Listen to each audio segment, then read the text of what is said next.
Absolutely not. Honestly, even Rebound on the Rubik and Dispose are really good abilities to be able to steal. You don't need to wait for the Enigma Black Hole a lot of the time. Just the extra cast range that you're able to get means that you get Rebound from a ridiculous distance. Same sort of thing with a Dispose. So it's a really good Rubik game. I can understand why Hydra were wanting to Dire team prioritize it, pick. as well as the fact that Gilgia just had a fantastic game on it.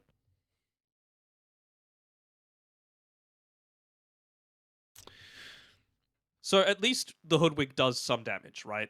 Any kind of rotation, you have the potential to convert a kill into an objective. You've got the Dragon Knight 10 for the seconds objective and the remaining. kill setup, and or even Hoodwink for the kill setup. You got the Sharpshooter. 5 It's an seconds okay amount of remaining. damage, and they don't have like there's the Trio Protector, sure, but Enigma and Marcy don't do fantastic jobs of clearing out waves. So you're going to be able to be in a situation where you're going to be on the better end, at least in my eyes, of shoving out these lanes. Radiant team ban. Well, you're calling for it for quite some time. Finally, Hydra able to pick this one up. What is the response gonna be? I'm quite concerned for HellRaisers, honestly. I feel like Hydra with the first 4 heroes. Remaining. I look at the Bristle, the Rubik, that's really what's bringing me over. Like, I know you said 5 Hoodwink seconds DK is a pretty good combo. I think the damage has definitely fallen off, though, with the DK Fireball. So the burst potential not as Dire strong. team ban. DK overall, though, with just being able to take objectives Radiant is really team nice. ban. Something that they were kind of requiring with their lineup. So, I don't know. I like Hydra's lineup at the moment, though. I think they've done a very good job to set themselves up with a successful draft. I like the Bloodseeker ban as well, obviously against the Bristle. I think they're probably going to want to need to get rid 10 of the seconds Viper remaining. as well, just because. Well, I mean, it would have to be a Viper mid, right? 5 Which seconds remaining. it's doable, but I think in Hellraiser's end, they might just end up giving it over to Rabel. They might put Watson on the Tiny, or just something that builds into the Silver Range if they don't feel comfortable going Viper. Because you want break against both DK and the Bristle.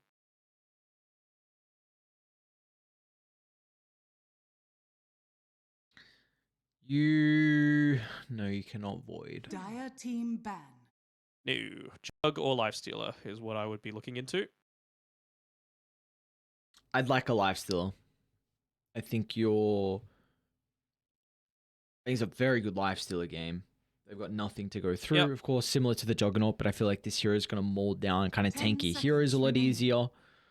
And I think his item And build build Silver Edge. 5 seconds is a remaining. big one. The Erasers, I'm trying to look at this Zeus ban and see if they're trying to attempt like a Terrorblade or just some illusion hero. You kind of want that burster from Hydra. Like, they do need this Radiant team oomph of pick. damage. They will still ban out the Terrorblade regardless, just to make sure that this wasn't going to be snuck through. It's a good ban, for sure. I mean, again, it's Dire something team that pick. you know that they're going to be coming at you. Oh, All right, God, they're it's a going to go good sniper Sniper game. instead. The Watson Sniper. It's a All good right. sniper They have no game. catch right now. Jeez. So, uh, wouldn't hate 10 a seconds Mars here. I actually really like a 5 Mars. seconds remaining. Well, you can mid as well, so you can put DK 3 or 2. You've got the flex. You can go for a Spirit Hero if you feel that the need for it onto the Sniper. You could. I feel like Mars provides more than that, though, right? Okay. It destroys trees, revealing the tree and protector. It prevents the sniper from hitting into the arena. You could throw up the bulwark. You may now Go select Void your Spirit heroes. instead. Okay, really just wanting this DK, leaning up into the sniper, I suppose. But, well, we'll have to see how it goes. I mean, Asgold, it's not the easiest lane for a Void Spirit into a Tiny, that's for sure. Still has low armor, so Tiny's going to be able to bully him a little bit in that lane. Ascot does have a mean Void Spirit, though, so going to be excited to see how he's able to pull this one out. There's not a lot of control from HellRaisers. So, like you said, though, the lane, if you're able to kind of get through the lane, get some power runes, set the rotations up, you got decent side lanes to be able to make plays with. It's also someone who can, you're not as reliant on the DK now to be a pairing with the Hoodwink. You now have someone else that could play with 10 kick. So, seconds remaining. I definitely don't hate the Void Spirit at all. I don't think it's enough to deal with a Sniper, though. I think this hero is just going to win them the game. You've got multiple heroes that can just be in front of the Sniper and just soak up the damage, soak up the spells. Yeah, I'm very concerned on how they're able to deal with Watson. They got to run over this game if they're Hydra. Yeah, and to be fair, they have the potential to, right? A one team fight off the back of DK getting his Blink Dagger is going to be effective. You've got good burst damage with the Void Spirit, you've got good burst damage with the Hoodwink, you've got good lockdown with the DK. Bristleback can show up with, again, kind of similar to a TA, the amount of farm you're able to get early on with a bunch of Ancient stacks and be relatively stronger than HellRaisers. Use that. You can take Roche because you've got some minus armor with the Nasal Goo.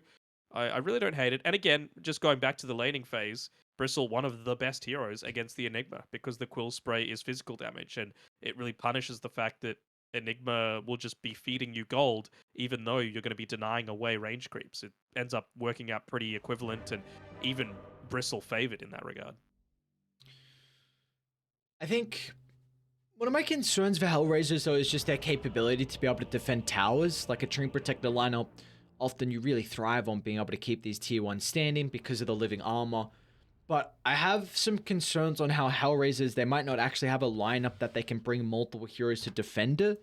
Like the snipers, I feel like he's going to be playing a little bit more of his own game, like eventually put mid, shoving the lane out, going back, farming the jungle. Enigma's a hero that really struggles at making rotations as well. So is this a concern that you are also seeing with HellRaisers? It is a little bit, but I feel like what they need to just do is focus on their own game, right? I feel like with Miro, he just really needs to make sure that he gets those initial items that he requires to be able to scale into that later stage. I mean, again, you're up against a Bristleback and a Dragon Knight. Look at this. They smoke down with 4 Quelling Blades. Bye-bye trees. So it's a 4-on-5 as well. They do not have the Enigma. They're going to see Watson. He's pretty useless, level 1. Oh, and they're in. Onto Rari. Probably not the easiest target. Nor is ICQ to bring down. Okay. See, look. Lil Gunner getting some exposure now. The old Mongolian coming out. Oh, I like this. This is a cool read, but they're not all there from Hydra. Oh, no. Okay, that was a really cool read if they're all there. Great place to be able to catch out the with the Bristleback especially, right? Get those Quill Sprays layered up. He's got 3 points. Sorry, 3 mangoes already purchased up. Really just wanting to dominate this lane and spam out those Quill Sprays. Get to the river! Okay, go. I know, like you like to think you're Arnie, but you're not Arnie. You ever been to an Arnie Classic, by the way? No, I have not. An Arnie where do they do Arnie Classics? They do them in Melbourne. Do they? Okay, no, I have not. What when you're your lifting time? Did you go to an Arnie Classic when you were? I did. It was at my. It was hosted at the gym I went to. What gym? Doherty's. Oh god, Doherty's loser. It's literally the closest gym to me. There's a game of Dota on Ares. Cast the game. Well, you're the one that brought up Arnold. Come on, man, relax. How am I up in the ship for this now? Dude, Mirror. It's so sad to see just one Eidolon. Oh, he's got 2 now. And they're going to time out. Got a friend and... Oh, no. Not the double Sudoku. He just can't approach the lane. Although... Yeah. So, doing a good job bullying him away. You're never going to touch Rari, but if Kicked ever gets in a position like that, he's very, very killable. So... the Hoodwink has to be pretty cautious. They've done a very good job as well. I mean, Bristleback is naturally a hero that's going to shove out the lane with the Quills, and Enigma's a hero that also drags the lane back, so they block the small camp. Beautiful read from this, of course. I mean, often we see small camps block regardless, but at least you're going to get a little bit of catch me up underneath the tower for free. Well, all the Eidolons are dead. Ow. So you just gave, like, I think Rari got 4 of the last hits onto him. I didn't actually realize the Quill Spray, when they replicate, it goes onto the clones as well. So they still had like 3 or 4 stacks onto them. Wait, really? Oh. Yeah. At least that's what it looked like. Oh. That's a weird mechanic. Never would think it would work like that. How's the other lane shaping up for the moment? Mid lane looking pretty decent for Rabel to start. 10-4 compared to the 9-0. Ascol might be relying a little bit more on his spells to be able to secure some last hits, considering Rabel does have a bit of a damage advantage with the tree. A bit would be an understatement. Yeah. It's like 30 difference between the two of them. So, yeah, really going to need to rely on securing as many of those power runes as possible. Not that either lane really wants to rotate to be able to help him with that. But, I mean, if you're even able to take away, for example, the bounty rune from the Tiny on Koval, that would be a nice little win for him. With the lane pushed deep-ish towards the Dire Tower. I think that'd be a good time for him to make that move if he wanted to. Then definitely not getting any kills down here. Radiant structures And Malady, his trees have grown back. And they're soon to be destroyed again. Well, it'll be slow. Yeah, I didn't ICQ. You gotta have this Coil Blade on cooldown, my friend. You're against a Tree Protector who's trying to stand his ground in mem fight. Watson, it's always a bit awkward if you're gonna fight on top of the creep wave. Watson doesn't really want to shrapnel this and get the lane in a position where it's in Hydra's favor.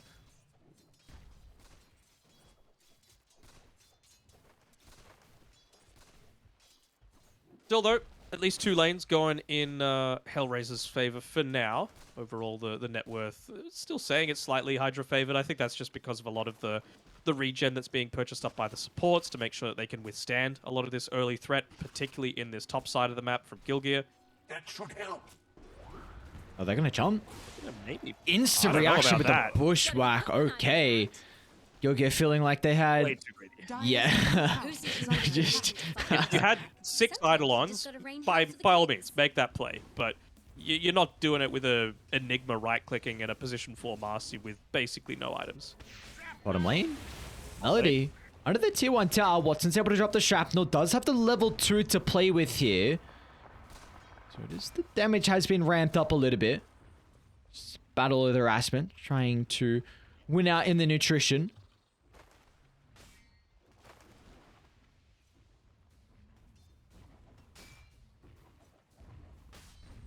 Beautifully done. Nothing crazy. This is... I think this bottom lane is going to be a lot more of the passive lane. I thought maybe the sniper and tree, if they have the kind of advantage in the position of the lane, like with Shrapnel slow and Nature's Grass slow, but kind of we can see what can happen. You can just drag and tell the Tree Protector off, or even Telekinesis. So yeah, I feel like we're now at the stage where ICQ is going to get his farm, Watson's going to get his farm. So bottom lane, I think we'll really be looking at the level 6 and maybe second catapult for when this tower might go down. Melody? In a bit of trouble for the moment. Watson finally able to turn some damage back onto Koval. Can Melody get out of range? One more right click. ICQ, he can't catch up, and Melody walks on away looking for a high five. And now top lane, Mira and Gilga, they get the disposed back into multiple Eidolons, and that's a really nice kill for them to find. They look to play away from Rari, and well, they're going to be rewarded with for that. It's the play that you need to be making, though, right? You had the Eidolons there. You had the damage potential. Importantly, it was the level 2 Eidolons as well. So the damage is just so much higher than level 1. They just feel incredibly useless that early into the piece. But have to be very careful. I mean, he might just end up feeding a bunch through here with still a few seconds left on it. And yeah, Rari's just going to get a bunch of free net worth for no reason. Bottom lane, Melody again. Oh, he's going to be okay. Enigma might die.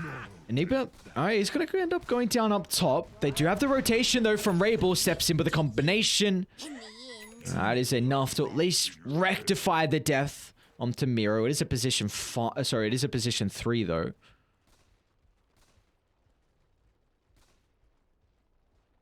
Gold making the most of his time. Honestly, I think he's doing a pretty damn good job farming in this lane, right? He's Melody, breaking even with the Tiny. Sorry, he's under a ward, and I thought Koval was just going to fade bolt him.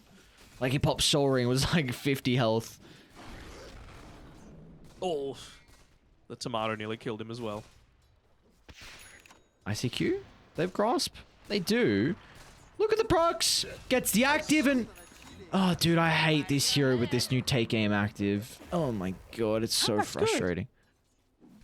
It gives you, like, you can't cancel it once you used it, right? So you're just, like, waddling around super immobile, but it adds a layer of complexity to the hero. I like it. It's a very interesting ward. I haven't take a look at Dai's top outpost where Radiant placed that observer. I have not seen anyone. Do you need to cut a tree to place that? I don't think so. Agents of the void. The Radiant one, you mean? Yeah, the Radiant one. Yeah, I haven't really seen it too much either. Who placed it? Gilgear placed it. Does he have a coin blade? No. Yeah, I haven't seen that one either. I mean, it doesn't give the greatest amount of vision, I suppose. Like, early on, power runes are the thing to be able to play around, and that doesn't really provide too much info about all of that. Maybe just wanting the importance of understanding when Rari wants to be able to rotate back to the jungle, but honestly, why would he? You know, up until this point, he's just been feeding off of these Eidolons. He's level 6, nearly level 7, but while the Enigma's like 5.5. Bottom lane, ICQ. In a vulnerable position. They're starting to make their way bottom. A TP coming out from the Void Spirit. Great reactions. I don't know if they saw the TP with the Observer Ward mid lane. Meanwhile, top Rari. Diving Gilgear and Miro, but the rebound movement speed is going to keep the Enigma okay. The tossback? You really just poking the bear right now. I don't know. They need the black hole. Miro, he doesn't have enough experience for it. So, Rari, he's going to be okay. Miro's trying to kill the creeps as fast as possible. They're going to jump in once again. The Quills are really starting to stack up, man. They're going to be reliant on the next combo from Rabel. The Centaur Conqueror to hold him back, but Rabel does get the avalanche off. That is a gigantic kill. But Miro, it's a beautiful black hole, but there's nothing more followed up from it. So, Miro, that's a big ultimate now expended. 180 seconds on the deck without it. Radiant's middle tower. Oh, you gotta love the fact that, you know, the Midnight Pulse, that breaks the trees, but a black hole literally sucking atoms and all that into the universe. The trees are just like, don't worry about it. It's easy. There is no logic in regards to how trees are killed in Dota. I've come to understand that with the kind of the Macropie change and all the other changes. It's silly stuff. Well, Get the that. haste. Asgold really wants to see if he can make a play up towards the top side of the map. Another kill onto the Enigma when you know there's not this threat of the black hole turnaround is such a big deal, but that Observer Ward really doing a big bit of favor to the Enigma, realizing that he can go straight back into the lane, and I'm liking that he's going into the Wraith Pack this game. It really grinds my gears a little bit when I see Enigmas even enter like 5 counters. They're like, you know what? I think I'm going to be able to land a 5-man black hole. It's like, it just doesn't happen, man. Real? Void Spirit's thinking about jumping the Tiny, but not going to be the case. A little bit too far away to close the distance. Probably would have needed both ultimate charges to get there. Asgard's also... Oh, actually, sorry. Rabel treads into the blink. I've really been enjoying just the little micro switches that we see out of different people in their item builds on the timing. You know, it could be the brown boots into blink. We saw the phase boots windlace blink earlier in the day. You know, now we get the treads blink. So some people like to not have that extra amp. Maybe the treads feels nice just with your mana across the map and also a little bit of your farming. A little bit. Also, even just for the laning stage against the Void Spirit, it's going to feel nice to just be able to right-click him much more frequently. So it's multifaceted for sure, but well, there's that Blink Dagger completed 11 minutes in. This is... I want to see just 1 point in the Midnight Pulse, just against this Bristle, against the DK, when you know these tower pushes are inevitably going to happen. I think it's huge the fact this is a really good blink timing. Again, it's not a naked blink with the treads, and I was very concerned for HellRaisers that they weren't going to be able to defend towers early on. Enigma couldn't join, Sniper wouldn't want to join, but this blink is going to give them the capability to do so. We're going to see ICQ DD as well. He should be going down here. Ray was able to jump in from behind. Gilgear as well, popping the Unleash. Probably not like they needed the extra damage, but why not use the ultimate? No messing around. Yeah, just make an absolute certainty of it. Again, DK is the one that's going to be putting the map pressure on, so if you can look to secure that kill, by all means go ahead and do it. I was thinking Gilgear might have looked to just briefly have a glance into the triangle, see if there were any stacks up. There aren't, but it would have been a valuable piece of information to know, just to have a better understanding of Bristleback's exact position. Dire's bottom tower is under attack. Do see Rari with how he's continuing on the net worth, getting more Eidolons to add to the tally.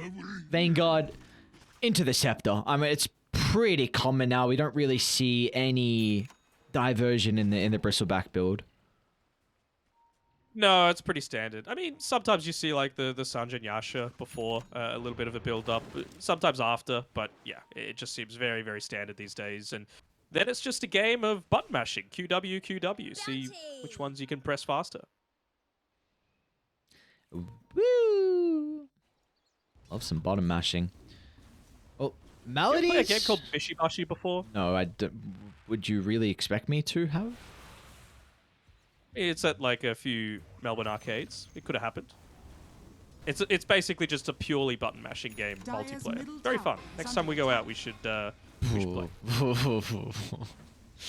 You got those zoomer hands, man. I'm giving you an advantage here with button mashing. It's all you're good at. Dude, I don't know. The question is, do I want to go out with you though? I don't know. Radiant's You bottom know you do. tower is under attack. HellRaisers. Right, let's see how this bot lane is going to be pushed in. Kick and Malady, they're just sitting around next to each other, trying to scout each other out. Who's going to find who? You need more heroes. They got 5. You got the Spirit Vessel as well, completed from Ascot. He doesn't have any Spirit Vessel charges though, but he should be able to pick some up. On Tamazi they go. A beautiful dispose, getting multi-hero stunned up, but regardless, he's going to end up going down. They're also trying to chase Melody in the tree line, but they're not going to be able to run into the tree.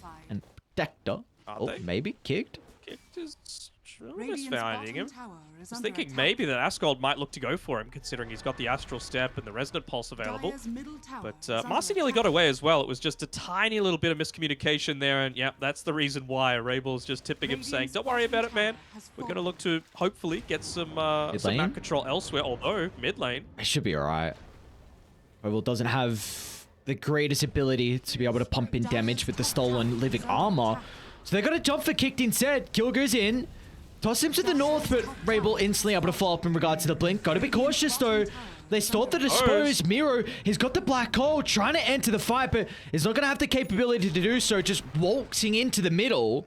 But Avalanche to hold them back, and Ascot still has one more ultimate charge to jump in. But you're okay with that. You've got Rari in the neighborhood now, so you should be able to put some decent amount of damage into the T1 tower. I was actually thinking a little bit. No way. Rabel to the backline. Alright, they'll deal with the support. Gonna look to avoid the Bristleback, and now dropping the ultimate, but instantly. 8th the Remnant to be able to cancel the Black Hole, but look at Watson's damage! Sniper on the outskirts, just mauling a life pull away from Hydra. Shrapnel after shrapnel, right click after right click. Rory, he can spam the abilities all he wants, and even at some incredible jukes, he can't get the stun. He won't even fight. Oh, they are some incredible jukes coming out from Rory, but nonetheless, Watson. Look at how much damage that sniper's able to pump out, and this is just really an appetizer of what is soon to come.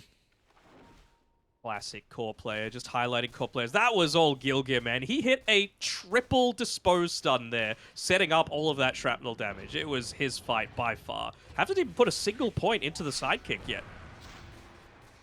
Interesting. I've seen, especially now that you've got the sniper with the Mask of Madness. Absolutely something that you want to be doing. For the rune, it's gonna be top lane instead. Yoga once again, toss back. Watson's nearby. Just avoid the bristle. Once you're able to deal with the heroes with the stuns, let's prove to be. Give it to Rabel. All right. He's really far, man. 6-0 and 2. Blink Echo, this is going to be a big concern if the Tiny also is able to scale, and it's looking like that's going to be the case with his performance so far. Good Roach. They seem to be positioning themselves around it a little bit, but I'm a little less confident. They're picking out Rabel, obviously walking underneath that Observer Ward. I don't know if they saw him pop the Invis, though. Ascot, in combination with Kicked, should be... Oh, it's actually not enough. Melody with level 9 already, so the maxed out living armor, that little bit of sustain coming out, it's actually going to be too much for Hydra to be able to play with. I mean, he got a lot of kind of solo experience in gold down bottom, which is playing the dead lane. They're making an attempt on Rari. Kicked is the only one nearby to can. be able to act as a deterrent. With the Midnight Pulse, look at the percent damage. Along with all the procs coming out from Watson, he just wasn't able to get out of range. All right, well, maybe they can. Maybe they can look to pick him off. It was a good use of that. Just the instant Midnight Pulse as well to be able to break the Hoodwink tree that was planted. It was really nice team play coming through there from HellRaisers, making sure they had the damage to converge onto that kill. And what is that Toronto Tokyo one? My good misstyling. What is that? Is interesting Looks like hairstyle. chopsticks. Chopsticks. It does look like chopsticks. He's eating points. He's eating all your MMR. You think I'm gonna queue into Toronto Tokyo? Oh, I know I do. I'm good. I'm not that good. Easy MMR, baby. Let's go. You ain't got shit on me. Dire's middle tower is under attack. Convince yourself. All that delusion. Right. All right, they're closing in on the Ags, on the Bristleback. They are still lacking that little bit of damage to be able to... Again, I mentioned the big strength of Hydra's draft is they've got a DK. With a Blink Dagger, almost level 12. I really want ICQ to be able to pick up this level 12 before they make an aggressive move. Honestly, even before... Like, Bristle's not there. You need him there with the Aghanim Scepter completed before you look to try and take a team fight. He's going to start farming with this Elder Dragon form, with the splash, but what is there to take down bottom? You know, that's the real question that I have for Hydra. It really feels like they should be playing around this high ground ward that they've placed to the right-hand side, using ICQ's tower taking potential, and converging on that with the Bristleback. Moving over. Rabel's in with a haste. It's a decent start. Tiny pretty goddamn tanky though, with the rest of HellRaisers, they're instantly into the middle as well, but the Overgrowth holding them back. Again, dude, Watson, free fight after free fight. The sniper just standing on the outskirts. They don't seem to have an answer to him. As soon as HellRaisers start every single engagement, he is just freely able to pump out the damage. I don't know, man. I honestly feel like they did have the answer. The answer was Bristleback. He just wasn't there. Rari, slightly out of position, just wanting to use the Aghanim Scepter to be able to farm, maybe really valuing the effectiveness of that level 15 talent. Well, if they could catch Miro, that'd be pretty big. Should be able to do so. It's not the tankiest hero at all. But, oh, Rari, though, he's going to be in trouble. Midnight Pulse, and again, look at all the procs.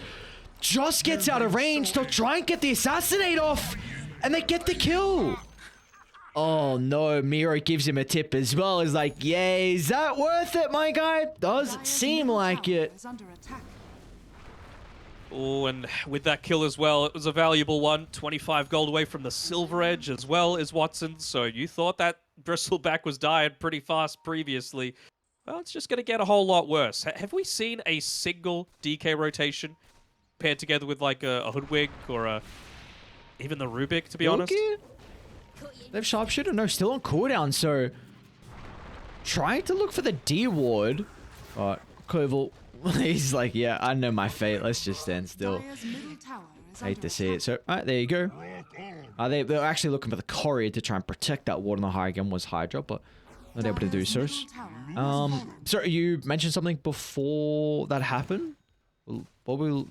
I asked, have they made a single rotation with this DK to try and pick someone off? And I'm pretty sure the answer is no. No, they like, haven't. If you're going to go Blink Dagger on the DK, you got to get usage out of it, right? If not, why not just rush the BKB? If you're just wanting to stand and push in waves and continue to farm without the threat of dying. You can solo Black Hole when you know no one else is playing behind the Void Spirit. They're going to have the chain control for afterwards, and the damage thanks to the Unleash. And that's when you can play with this Black Hole. If you don't feel like you're in a position where you can use it in team fights because of all the counters, then just go for solo pickoffs. It's using the illusions right now from the tiny bottle previously to be able to scout out, look up onto the high ground, see if Bristleback's looking to farm in that general area and be able to connect. It's going to reveal that nope, there's absolutely no one there, so it's a pretty free fight for them to want to converge into this. And well, it's very clear to me that they just want to try and make the most out of every single break that they're able to get. They've got the DK here. That they have. Rabel, another beautiful toss back into HellRaisers. Oh no, oh no. Oh, that's nightmare stuff. People surrounding you just wanting high fives. Oh boy. It's an extrovert's dream, bro. Well, they will see at least the ward getting placed from Gilgear. And they have full confirmation of HellRaisers and how they're set up. I have very good vision by the triangle, but not that it helped out with ICQ, and not that it's going to help out with this tier 2 tower. Not going to last too much longer. At least the one closer towards the enemy base. I don't even know if it's worth using the glyph for this. I feel like you got to try and save it for the inevitable high ground. Still 10 seconds away from that Aegis being reclaimed. And yeah, going into the Aghanim Scepter on the Tiny, like I said, they're just wanting to convert on this break every single time. Of course, Sniper's able to land it from a really far distance. Doesn't even need to be there to be able to right-click if you're just able to throw about 50 trees onto someone's face. Smoke up, HellRaisers. And move towards the top outpost. They've got the lane getting shoved out. They can look to connect as well with Mr. Rabel. Dire are scanning. They're coming as well from Hydra. Counter smoke.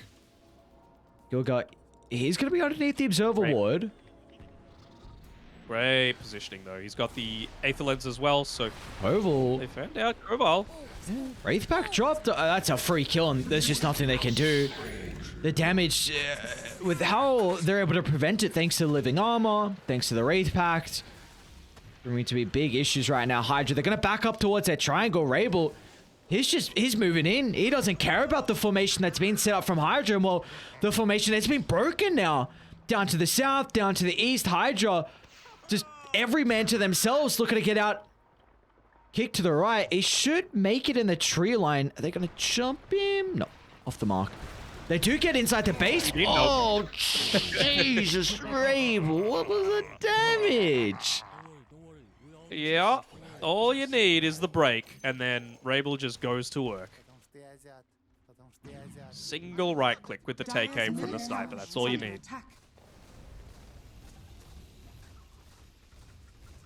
Bye-bye buildings.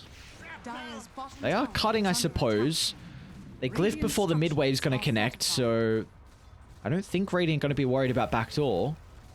What's the play on Hydra? How do you defend this? Radiant's top tower is under attack. You need the DK there. You need to try and take out the Marcy, I would say, honestly. Dire's bottom barracks are under attack. There's just so much to have to deal with, though. You wanted to have a much higher net worth Hang lead. on, guys, what are they doing? In the trees. How deep are you right now? I mean, this is just a statement from HellRaisers. They're all crumbling. DK's just gone like that. Miro's going to try and answer with a black hole. Doesn't clip onto Asgold. Ooh, they stole the black hole. They get the double, but the damage now from Asgold with the Astral Step. A decent amount onto Miro, but again, I mean, what's in... Oh, it's they're not even getting him. no one. Dude, what? They didn't even kill anyone. Oh, no, you hate to see it. There we go. The G's are dropped inside the fountain. It's time to celebrate as HellRaisers going to continue on with their really dominant start to 2-3. They're going to jump up to 4-1 now and claim second position. Pretty good. Coming through from HellRaisers, just clinical. You know, back-to-back, 1-2 punch.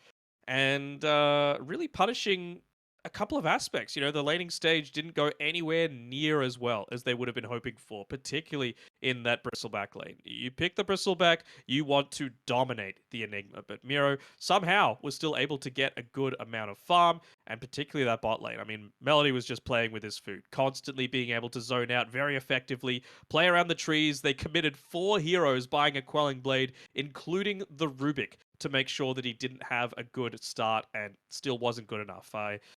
It was that plus the lack of the rotations. I mentioned it, right? With the DK, you go the Blink Dagger, gotta use it. You've picked heroes that can convert onto it with the Void Spirit, with the Hoodwink. Just never happened. Actually, it just never got to that stage. And for Hydra now, they're also going to drop further down in the standings. They are 2-4. Anything can happen towards the bottom table. We really felt like X3 were maybe one of the teams that were guaranteed to be knocked out. But if they are able to win their next series versus Amiga, which is not going to be easy, but they will finish with a No, have they got another series? They got 2 more series, X3. So really did? anything can happen. X3 I'm talking about. So I mean, the bottom's looking pretty even. You got a couple teams that are competing for relegation. The top, you got a couple teams that are competing as well for those 2 promotional slots. So I love to see it. We're getting to the later stages here, and really no slot is guaranteed just yet. And we also do have a interview as well. It's going to be Melody that is joining us. I'll drag him in and I'll let you start with the questions, Danog. Melody, hello, you Hello, there? Melody. How are you? Hello.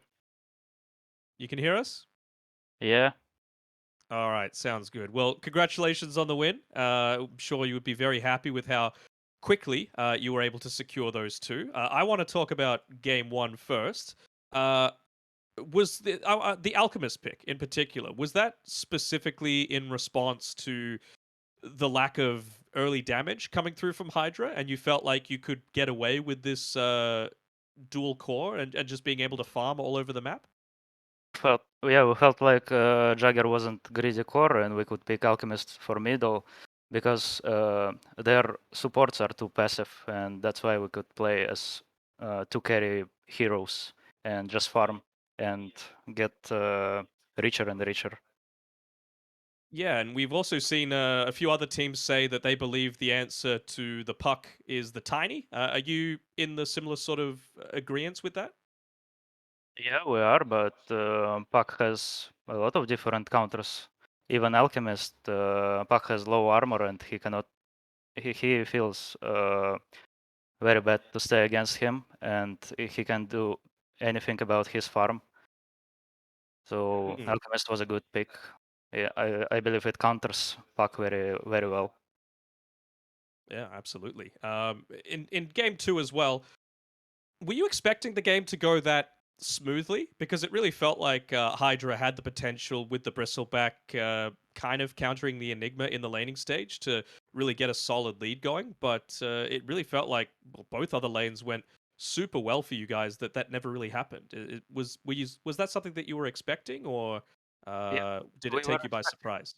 we were expecting their Bristleback on their 18th pick, and we were quite happy about it because we knew how to play against Bristleback, and we have like core matchup that Bristleback cannot handle, and we win lanes, we win mid game, early, later game, and we just happy about it. So we were ready about it. And also we have Trend Sniper lane, which is like the most powerful lane that you could ever imagine, and that's it. Sounds good. Well, yeah, you played it really well. I want to ask as well about an upcoming series that you've got going up against PuckChamp, one of the other teams that unfortunately dropped down to Division 2 with last season with you. Is this the matchup that you've been waiting for all this time?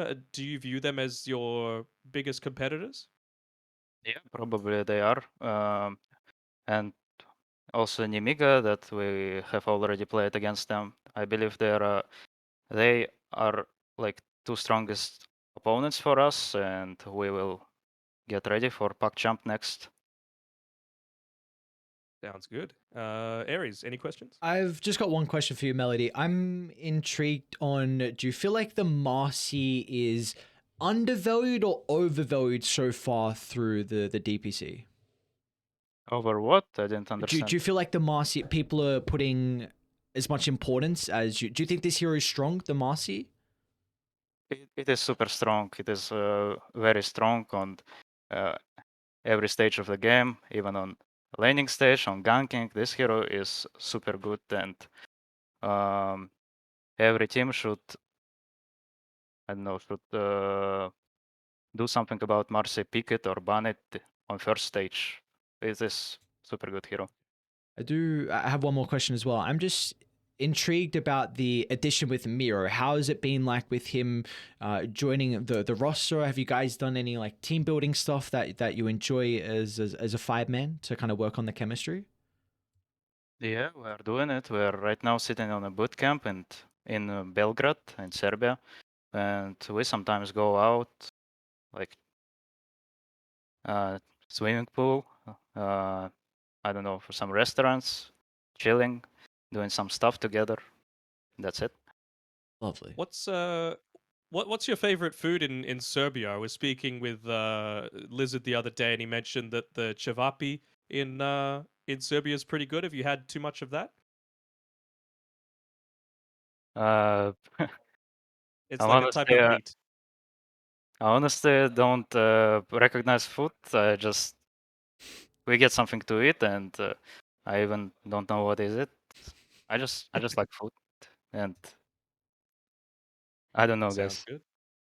good. All I good. don't All know. good. I don't know what I'm eating. I know it's meat. I know it's like sometimes uh, bread, but I don't know how it's called. But As, food seems Jeez. fine. as long as the food tastes good, that is all that matters, mate. Melody, thank Yeah, you. yeah, yeah. Thank you very much for joining us. Is there any shout outs real quick you want to give before we let you go? Nope. Okay.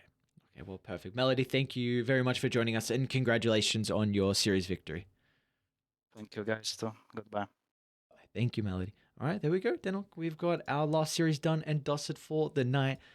Melody, what a giving us a little bit of insight into some of the picks as well, and just especially feeling like they have the answer to the bristleback, which is very intriguing. He said the matchups overall in regards to the cause, but they weren't too concerned because in particular you brought it up with this enigma. You said that bristleback is quite a decent counter. We were expecting it early on when we saw the enigma, but maybe it was just that little bit of the adaptation from Miro. Definitely with the item build not going full down into black hole route, of course, because of a lot of different answers in regards to kind of the Rubik in particular. But maybe the Wraith Pack was able to help out a lot to mitigate some of that damage early on for the Bristle. I think it wasn't just that. I think maybe the thing that he was talking about, obviously, you need to have something that can build into the Silver Edge, so Sniper, very good. But with where they picked up the Treant Protector as well, in the same phase as the Bristleback was eventually done, remember, Melody said that he was expecting them to pick it with the last pick of the second phase, and that 12 extra armor that you're able to provide onto the main target, just put a beefy target there, get Marcy to give them some extra movement speed, get the heals going out, get the living armor on top. It's just way too much to for a Bristle with all of his physical damage to have to contend with in the early game. And I think it wouldn't have been as drastic of a victory if the other two lanes didn't go so well, but it still seemed like a pretty solid answer with the Treant and the sustain overall. No, that's a really good point because the Bristleback is not till like really later stages onto supports. It's not really that quick burst damage. Maybe you're able to swing the club a couple times to 3-hit supports, but it's really kind of the chip damage over time. You like these long drawn out fights. So I wonder if we're going to see if the Treant Protector is a bit more of an answer, especially for teams that really specialize in the Treant. Well, HellRaisers are one of those teams. But we've only had 2 series tonight. We had the Southeast Asia kicking it off with Execration versus Neon. Execration were able to take that series 2-0. And then moving over to Eastern Europe, we see HellRaisers. They're able to bring down Hydra in 2-0 fashion as well. So it's a day of 2-0s for the double headers. In regards to Beyond the Summit Dota, we're going to be back in about a day and a half. I mean, kind of depending on the time zone for you guys. But we'll be back on Wednesday. We have 2 Division 1s and I believe 1 Division 2 series. So very exciting stuff coming our way. But for Danog and I, that is going to be it for us tonight. We'll see you back in a couple of days for some more DPC Dota action. Danog has something to say. What's up? All the Americans, happy 4th of July. Happy 4th of July. Celebrate. Enjoy your hangover tomorrow. Hangovers are fun. Love that. Enjoy it. We'll see you guys in a couple of days.